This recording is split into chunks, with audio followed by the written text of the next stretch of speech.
देखो प्लेन में सबसे पहले हम लोग पहला इक्वेशन ये प्लेन का पढ़ेंगे। अगर मान लो कि मुझे इक्वेशन ऑफ प्लेन निकालना है तो देखो उसके लिए क्या क्या कंडीशन दिया हुआ है। इक्वेशन ऑफ प्लेन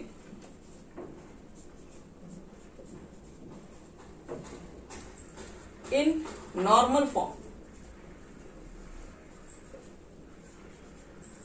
प्लेन का इक्वेशन बताओ जो कि नॉर्मल फॉर्म में हो। नॉर्मल का मतलब एक तरीके से कहा जाए तो परपेंडिकुलर है, ठीक है। अब देखो ये प्लेन का इक्वेशन किस कंडीशन के ऊपर बात करेगा वो भी हम बता रहे हैं। इसकी थोड़ी सी, ये तो तुम्हारी स्टेटमेंट हो गया। इसकी देखो थ्योरी क्या कहती है। कहती है कि मान लो कि अगर तुम्हारे पास कोई प्लेन है, ए प्लेन जिसमें बोल रहे हैं कि whose perpendicular distance from the origin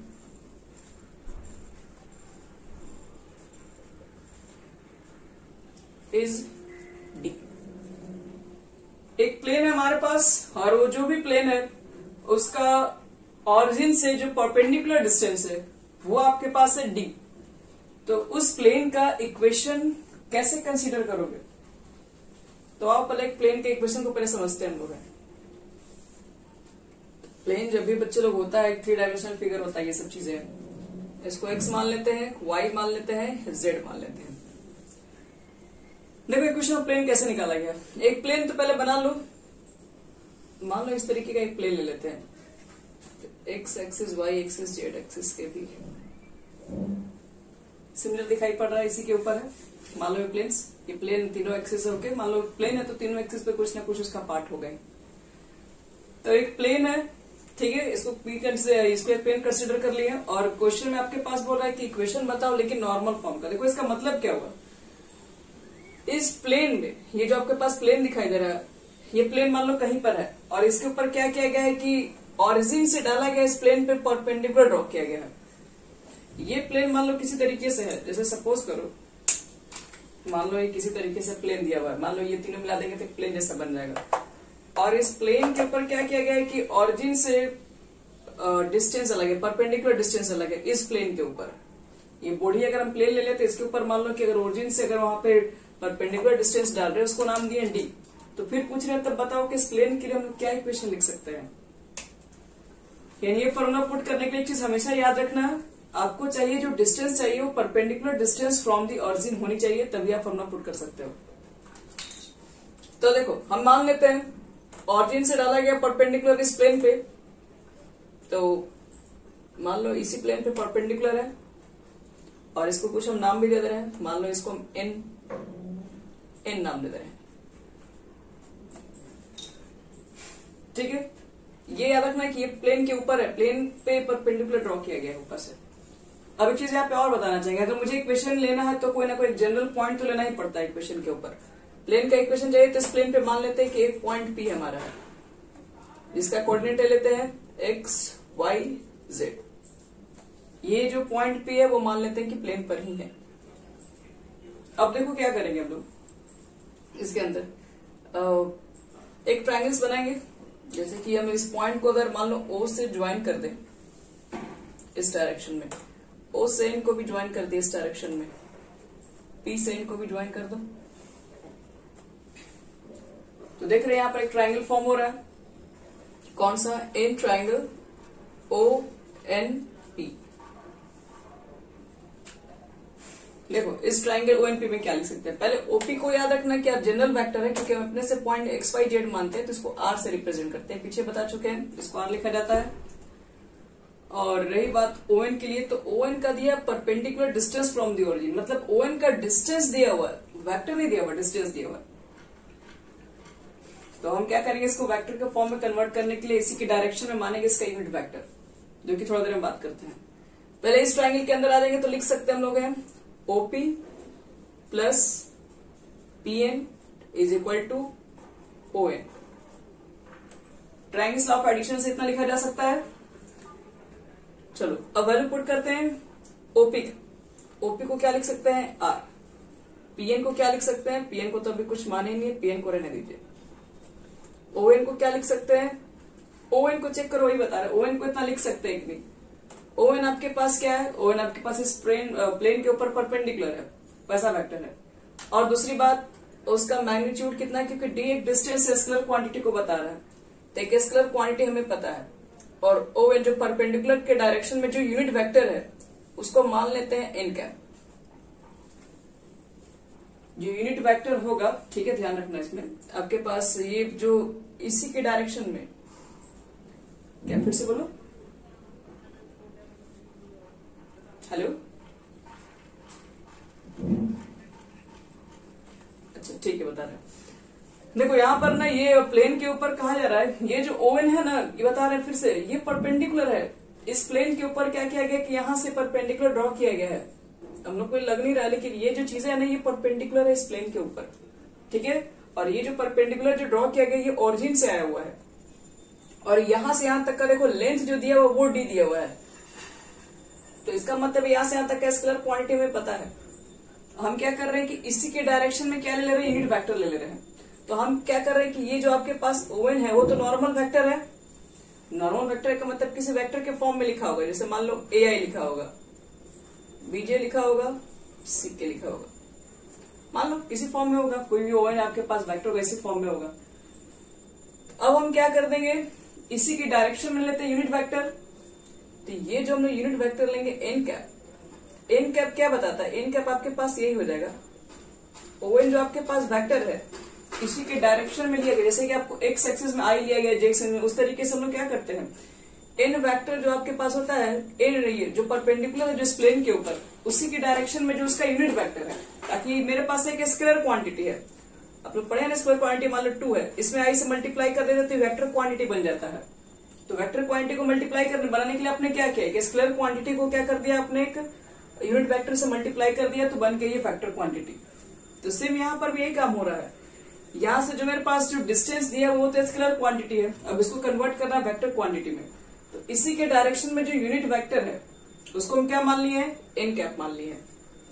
तो देखो तो ध्यान से, इसका वेक्टर क्वांटिटी अगर लिखना होगा तो ओएन को इतना लिख सकते हैं कि नहीं, डी लिख लेते हैं जिसकी स्केलर क्वांटिटी है, और इसी के डायरेक्शन में जिसका यूनिट वेक्टर है उसको क्या मान ले रहे हैं, एन कैप मान ले रहे हैं। तो इतना लिखा जा सकता है ना ये ओएन के बदले में। समझ में आ गई सबको? प्रत्युष देख लो, नहीं समझ में आता एक बार और बता देंगे। इसमें ये ओएन वेक्टर को लिखा गया है, तो ठीक है। तब देखो तो ध्यान से फिर पीएन कितना हो सकता है, देख लो ध्यान से, पीएन निकालेंगे तो डीएन लिख सकते हो और माइनस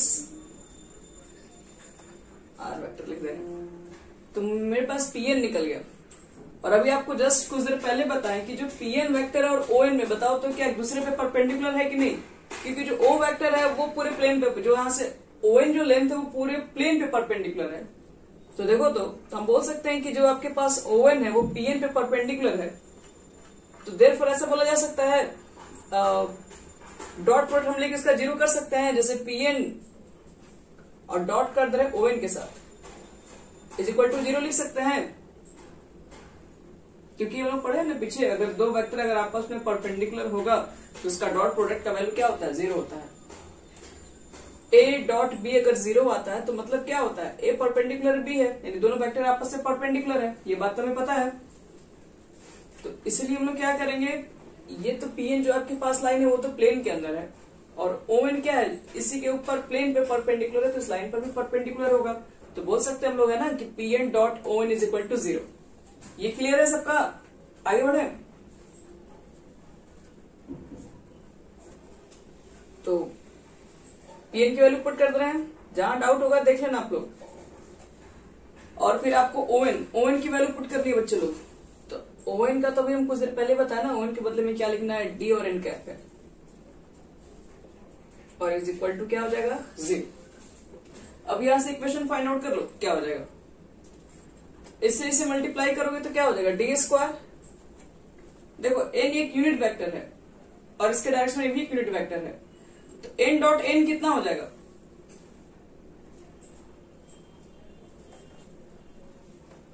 हाँ, तो इसको बदले में हम 1 लिख दे रहे हैं, एन डॉट एन 1 तुम्हारा हो जाएगा। फिर यहां मल्टीप्लाई कर लो, आर हो जाएगा, एक मिनट यहाँ पे आर कैप कहां से गया, आर डॉट यहाँ पे डी और N cap is equal to 0। देखो डी एक स्केलर क्वांटिटी है और यहाँ पर भी डी आपके पास स्केलर है, डी दोनों में कॉमन लिया जा सकता है, तो कॉमन लेके जब काम करोगे तो क्या देगा, डी इज इक्वल टू हो जाएगा D R dot N cap is equal to 0।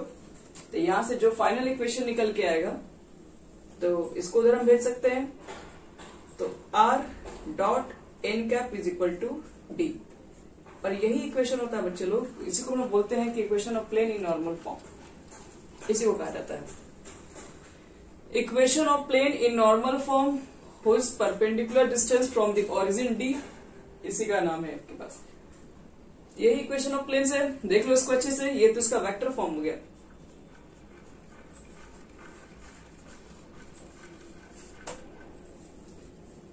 ध्यान रखना प्लेन में आपको थोड़ा ज्यादा मेहनत करना पड़ता है, क्योंकि प्लेन की इक्वेशन भी अपना अलग होता है, वेक्टर फॉर्म के भी इक्वेशन होंगे, इसमें क्रॉस डॉट जितना पीछे पढ़े हैं सब कुछ यूज हो रहा होता है। अब प्लेन के अंदर जो आप पढ़ेंगे वो सब मिक्सिंग चलेगा, तो इसलिए थोड़ा सा यही आपको कंफ्यूजिंग लेसन होता है। एक तो इमेजिनेशन थोड़ा सा प्रॉब्लम होगा इसमें, लेकिन हम लोग समझ लेंगे धीरे धीरे सब कुछ। जहां पर डिराइवेशन की जरूरत होगी वहां पर डिराइव कर देंगे, जहां पर सिर्फ एक्सप्रेशन ही काफी होगा, जिसमें काफी कॉम्प्लिकेशन होगा उसको डायरेक्ट बता देंगे कैसे लिखना है। हो गया ये पूरा।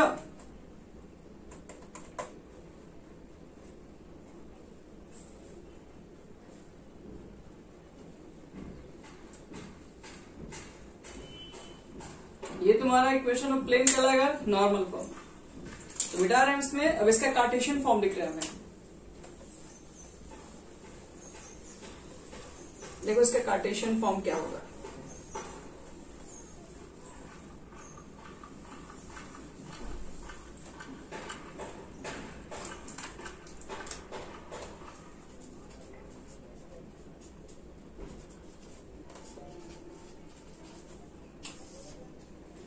देखो कार्टेशियन फॉर्म में हम लोग क्या करते हैं, सबसे पहला काम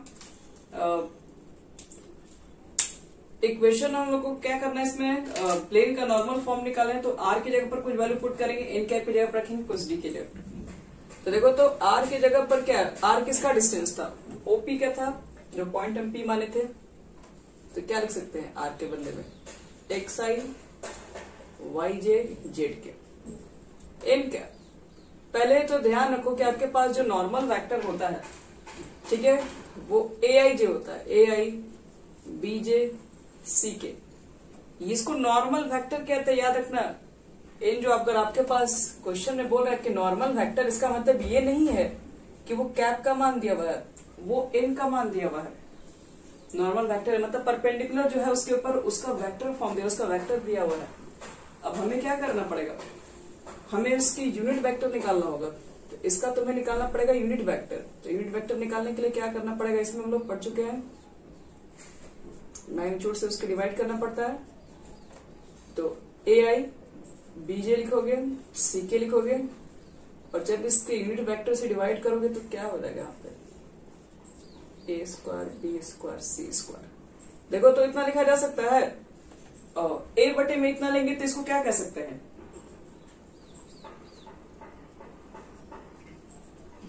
एल आई बोल सकते हैं, और बी बटे में इतना लिया जाए तो उसको क्या कहा जा सकता है, और एन के। तो ये तुम्हारे पास हुआ यूनिट वेक्टर, नॉर्मल वेक्टर निकाले थे उसका यूनिट वेक्टर निकलाइए, आर हो गया और एन हो गया। डी क्या है, डी आपके पास ये तो पहले से स्केलर क्वांटिटी है, perpendicular distance from the origin होगी, इसके बारे में तो हम कुछ लिखेंगे, कुछ पुट नहीं करना है, perpendicular distance from the origin. ये सब सारी चीजों को हम लोग पुट करेंगे इसमें इक्वेशन में। तो आर की जगह पर रखोगे कितना, एक्स आई वाई जे जेड के, और एन की वैल्यू कितना पुट करोगे, तो एन की वैल्यू हम डायरेक्ट लिख दे रहे हैं, यहां से देखो एल है L I M J N K, और इज इक्वल टू कितना है डी। तो फाइनल आपस में मल्टीप्लाई करके कितना लिख सकते हैं, एल एक्स हो जाएगा M Y N Z is equal to D. तो ये हमारे पास इक्वेशन हो जाएगा किसका, कार्टेशियन फॉर्म का इक्वेशन हो जाएगा। वो भी कब केस में ये अप्लाई करेंगे, नॉर्मल फॉर्म के केस में अप्लाई करेंगे। तो ये दोनों इक्वेशन को अच्छे से ध्यान रखना, प्लेन के बारे में बता रहे हैं। इसमें क्वेश्चंस थोड़ा सा कंफ्यूजन टाइप के होंगे, वो हम बता रहे हैं कहां पर बच्चों को कंफ्यूजन होती है। पहले इसको नोट कर लो अच्छे से।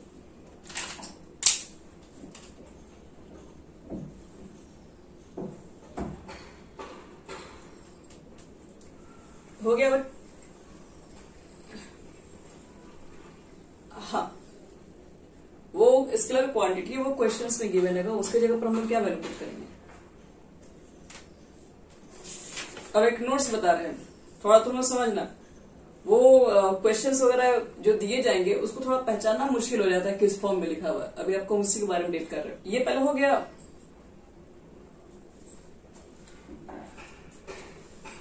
चलो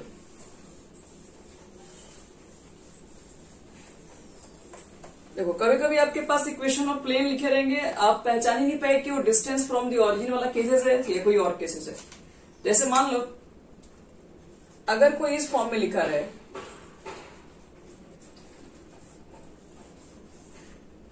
वेक्टर फॉर्म तो ये भी हो सकता है,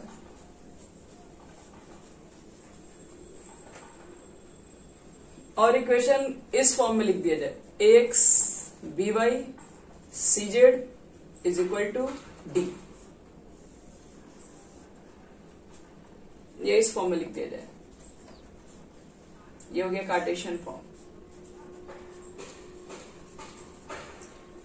तो आपके पास जो क्वेश्चन वगैरह आएगा दिया हुआ, तो हम लोग क्या मतलब, अगर मान लो ऐसा फॉर्म लिखा हुआ है, मतलब ये आर लिखा रहेगा और ब्रैकेट में कुछ इसकी वैल्यू लिख दी होगी और इधर डी का कुछ वैल्यू लिख दिया रहेगा।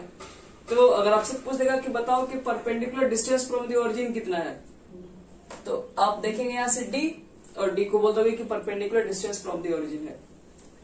तो याद रखना, यहां पर ये जो डी है वो perpendicular distance from the origin नहीं होगा। क्यों नहीं होगा? तो परपेंडिकुलर डिस्टेंस ओरिजिन सिर्फ उसी कंडीशन में किया जा सकता है जब ये एन कैप होगा। अगर ये नॉर्मल वेक्टर के फॉर्म में दिया हुआ है तो जाहिर सी बात है 100% दिमाग में बैठा लेना है कि वो जो दिया हुआ वहां पे से जो डी निकलेगा वो डिस्टेंस फ्रॉम द ओरिजिन का कंडीशन नहीं है, जब तक आप इसको यूनिट वेक्टर के फॉर्म में कन्वर्ट नहीं करें। जब ये यूनिट वेक्टर होगा तभी उस कंडीशन में इसको डी रखने के लिए कहा गया, तभी वो D distance from the origin होगा। और नहीं तो ऐसे हम लोग देख के नहीं बता सकते हैं कि अगर कोई भी इक्वेशन इस फॉर्म में लिखा रहेगा उसका डिस्टेंस फ्रॉम द ओरिजिन ये वाला वैल्यू होगा। तो फिर कैसे ये सब चीजों को हाँ, इसलिए पहले हमको वहां पर कंडीशन अप्लाई करना पड़ेगा कि डिस्टेंस फ्रॉम द ओरिजिन वाले के कंडीशन में आपके पास गिवन क्या है। अगर वो नॉर्मल वेक्टर सिर्फ लिख के आता है तो इसका मतलब क्या? नॉर्मल वेक्टर इसका मतलब है ये एन की वैल्यू है, और एन की वैल्यू इसका मतलब क्या है? वो ए आई का मान है, बीजे का मान है और सी के का मान है। जबकि आपको बताया है कि एन कैप की वैल्यू कितनी होती है, वो ए आई नहीं होता है, वो कितना होता है? एल आई होता है। और एम जे और एन के देखो दोनों में डिफरेंस है, ये डायरेक्शन रेशियो है। जो भी आपके पास नॉर्मल वेक्टर दिया रहेगा, वेक्टर के फॉर्म में रहेगा, वो जो यहाँ पर रहेगा एबीसी, वो तो डायरेक्शन रेशियो ही होता है। तो यहाँ पर जो डायरेक्शन रेशियो होगा, लेकिन हमको जब तक उसका डायरेक्शन कोसाइन में कन्वर्ट नहीं करोगे तब तक उसको हम लोग डी नहीं बोलेंगे। यानी इसको डी बनाने के लिए आपको इसको पहले डायरेक्शन कोसाइन के फॉर्म में कन्वर्ट करना पड़ेगा। सेम कंडीशन यहाँ पर भी है। अगर मान लो कि कोई इक्वेशन इस फॉर्म में अगर लिख के दे भी दिया जाए, x plus 2y plus 3z is equal to 4, मान लो इस फॉर्म में लिख के दे दिया जाए और पूछा जाए बताओ कि distance from the perpendicular distance from the origin कितना होगा, तो आपके दिमाग में तो यही इक्वेशन है। कहोगे किसको देखिए कि यही d की वैल्यू 4 है, तो d की वैल्यू 4 नहीं हो सकता है। यहाँ पर अगर कोई भी इक्वेशन दिया है तो पहले एक चीज बताओ कि ये जो इक्वेशन दिया हुआ है वो तो यहाँ पर एबीसी वो डायरेक्शन रेशियो को इंडिकेट कर रहा होगा, जो भी यहाँ पर नंबर लिखा होगा 1 2 3, तो डायरेक्शन रेशियो को ही सिर्फ बताएगा। उसको पहले आपको डायरेक्शन कोसाइन में जब तक कन्वर्ट नहीं करोगे, जब तक इसको एलिमेंट के फॉर्म में नहीं आओगे, जब तक क्वेश्चन में लिख के नहीं देगा, तब तक हम लोग नहीं बता सकते हैं कि हाँ इसके अंदर डिस्टेंस फ्रॉम द ओरिजिन वाला कौन सा केसेस है। तो ध्यान में रखना, इसमें हम लोग जब भी प्लेन का इक्वेशन पढ़ेंगे तो इस चीज का हमेशा ध्यान रखना तुम लोग कि जब भी कोई क्वेश्चन दिया रहेगा तो उस क्वेश्चन में कैसे मालूम करेंगे कि कौन सा नॉर्मल वेक्टर है, जब डिस्टेंस फ्रॉम द ओरिजिन कौन सा वैल्यू पुट करें। जैसे देखो एक क्वेश्चन हम दिखा रहे हैं, जैसे मान लो एक क्वेश्चन अगर हमारे पास है, हाँ लिखो, find the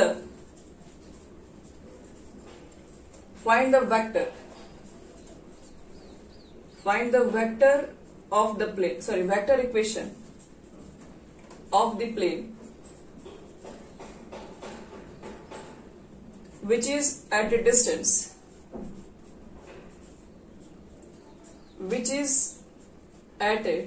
distance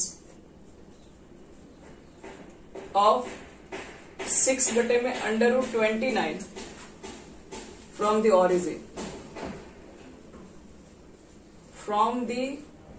origin and its normal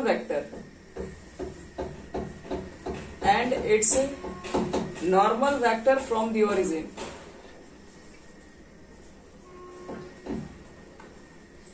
is 2i minus 3j plus 4k, and also find its Cartesian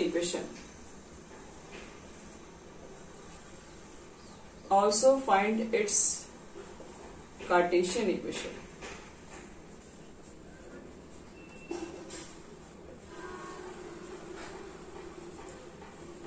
vector equation में निकालना और कार्टेशियन इक्वेशन में निकालना है। क्वेश्चन ऑलरेडी गिवन है, विच इज डिस्टेंस किसका निकालना है, प्लेन का। वैसा प्लेन जो कि which is a distance of 6 by under 29 from the origin. वो जो प्लेन है उसका डिस्टेंस दिया हुआ है, इतना है ऑरिजिन से, एंड नॉर्मल वेक्टर की भी वैल्यू यहाँ पर दी हुई है। तो कैसे फाइंड आउट करेंगे,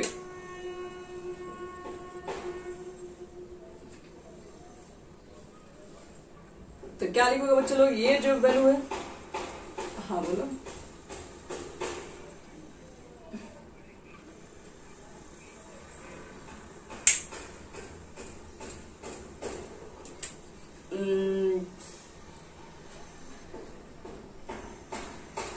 यहाँ देखो, यहाँ पे कैसे पहले बनाएंगे, पहले समझा रहे हैं। ये आपके पास एन वेक्टर दिया है बच्चों, नॉर्मल वेक्टर है।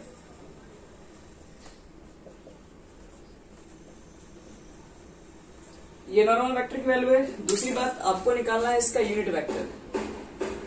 यूनिट वेक्टर क्यों निकालेंगे, क्योंकि आपको वेक्टर इक्वेशन फाइंड करना है, और जिसमें डी का वैल्यू, ये जो वैल्यू दिया है वो क्या है, डी का वैल्यू है, लेकिन ये जो वैल्यू है एन कैप का वैल्यू नहीं, आप उस इक्वेशन में नहीं पुट कर सकते। इस इक्वेशन में पुट करने के लिए ये भी हमको चाहिए unit vector of normal vector. Normal vector का यूनिट वेक्टर चाहिए होगा, तभी आप उस इक्वेशन में पुट कर सकते हैं। तो ये नॉर्मल वेक्टर ये है, और इसका निकाल दो यूनिट वेक्टर,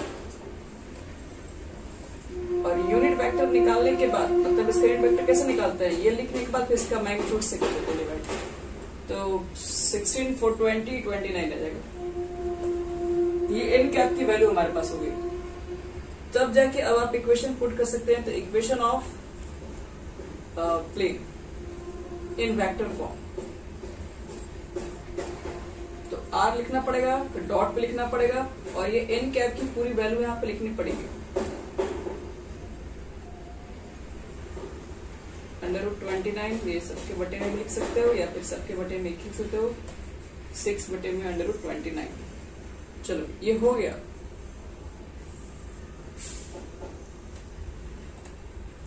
ये तुम्हारे पास जो इक्वेशन दिख रहा है, यही इक्वेशन क्या हो जाएगा, equation of plane in vector form हो जाएगा बस।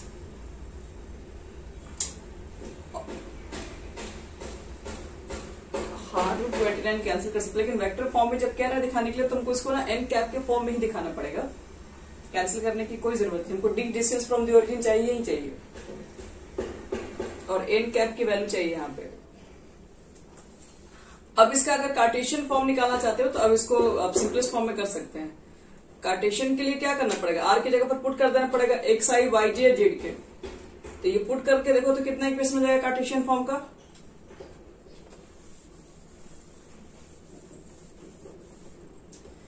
तो एक्स आई रखोगे तो कितना हो जाएगा यहाँ पर 2x, क्योंकि आई और आई तो हो जाएगा 1, और माइनस 3y लिखना पड़ेगा, और 4z लिखना पड़ेगा, और सबके बटे में रूट 29 रहेगा, इधर भी रूट 29 है। हाँ, तो ये कैंसिल हो जाएगा बस। तो ये तुम्हारा हो जाएगा पूरा कार्टेशियन फॉर्म और ये हो जाएगा वेक्टर फॉर्म। चलो एक क्वेश्चन हम और देंगे, तुम लोग ट्राई करना।